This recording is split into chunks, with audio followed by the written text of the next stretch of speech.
വാർത്തകൾ വിശദമായി. പുതിയതായി വോട്ടർ പട്ടികയിൽ പേര് ചേർക്കുവാൻ അപേക്ഷിക്കുന്നവർ ഇനി മുതൽ തങ്ങളുടെ മാതാപിതാക്കളുടെ തീവ്ര വോട്ടർ പട്ടിക പുതുക്കൽ വിവരങ്ങൾ കൂടി സമർപ്പിക്കണമെന്ന് കേന്ദ്ര തിരഞ്ഞെടുപ്പ് കമ്മീഷൻ വ്യക്തമാക്കിയതായി ഉദ്യോഗസ്ഥർ അറിയിച്ചു. വോട്ടർ പട്ടികയിൽ പേര് നിലനിർത്തുവാൻ പഴയ വോട്ടർമാർക്ക് മാത്രമല്ല, പുതിയതായി വോട്ട് ചേർക്കുവാൻ ഫോം 6 പൂരിപ്പിക്കുന്ന പുതിയ അപേക്ഷകർക്കും മാതാപിതാക്കളുടെ SIR വിവരങ്ങൾ നൽകേണ്ടത് നിർബന്ധമാക്കിയിട്ടുണ്ട്.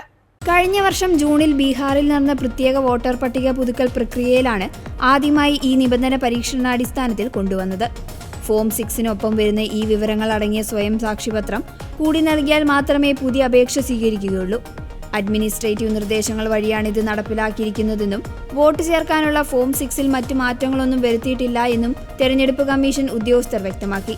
വോട്ടർമാരെ കൃത്യമായി മാപ്പ് ചെയ്യുവാനും അപേക്ഷയോടൊപ്പം പുതിയ വോട്ടർമാർ സമർപ്പിക്കേണ്ട മറ്റ് രേഖകളുടെ എണ്ണം കുറയ്ക്കുവാനും ഇത് സഹായിക്കും.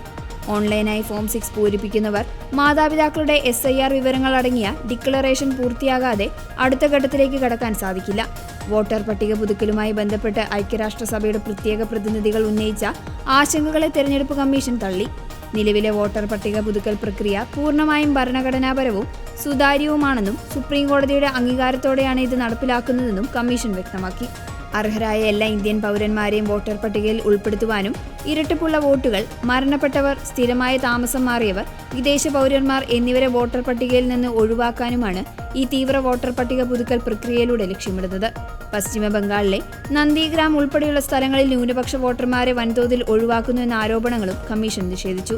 വോട്ടർ പട്ടികയിൽ നിന്നും ഒഴിവാക്കപ്പെട്ടവർക്ക് അതിനെതിരെ അപ്പീൽ നൽകാൻ ആവശ്യത്തിന് സമയവും അവസരവും നൽകിയിട്ടുണ്ടെന്നും കമ്മീഷൻ കൂട്ടിച്ചേർത്തു.